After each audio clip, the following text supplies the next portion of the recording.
बिस्मिल्लाहिर्रहमानिर्रहीम। आज मैं आप लोगों को सिंध के एक बहुत बड़े शायर और बुज़ुर्ग के बारे में बताने जा रहा हूँ, जिसका नाम है सच्चल। सच्चल सरमस्त रहमतुल्लाह अलैह का असल नाम अब्दुल वहाब था और उसके पिताजी का नाम मियाँ सलाहुद्दीन था। सच्चल सरमस्त रहमतुल्लाह अलैह 1739 ईस्वी रानीपुर के एक छोटे से गांव दराज़ा में पैदा हुए। वो छोटा ही था कि उनके पिताजी का इंतकाल हो गया। उसके बाद उनकी परवरिश उनके चाचा मियाँ अब्दुल हक ने की।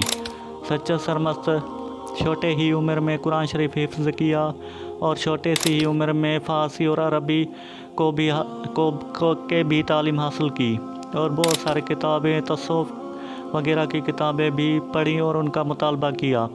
सच्चल सरमस्त रहमतुल्लाह अलैह की शादी उनके चचा मुर्शिद मियाँ अब्दुल हक की बेटी से हुई और उनमें से एक औलाद थी जो छोटे ही उम्र में वफ़ात कर गई थी। सच्चल सरमस्त रहमतुल्लाह अलैह हरे रंग का ताज और सफ़ेद रंग की पहरान पहनता था और उनके पैरों में जुत्ती नहीं हुआ करती थी। सच्चल सरमस्त रहमतुल्लाह अलैह का खाना पीना बहुत ही सादा हुआ करता था।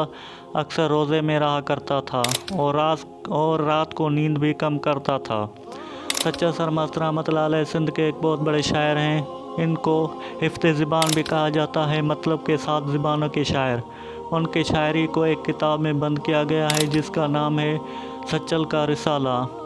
सच्चल साईं का इंतकाल 1867 ईस्वी में हुआ। उसका हर साल की तरह 14 रमज़ान को दराज़ों में बहुत बड़ा मेला लगता है। सच्चल सरमस्त के इस कलाम और इस सबक से हमें ये सबक मिलता है कि हम लोगों को आपस में प्यार और मोहब्बत, साफ और रवादारी और भाईपी और सच्चाई से हमें रहना चाहिए। आपको ये वीडियो अच्छी लगी हो तो वीडियो को लाइक और चैनल को सब्सक्राइब करें। मिलते हैं नेक्स्ट वीडियो में, तब तक के लिए अल्लाह हाफ़िज़।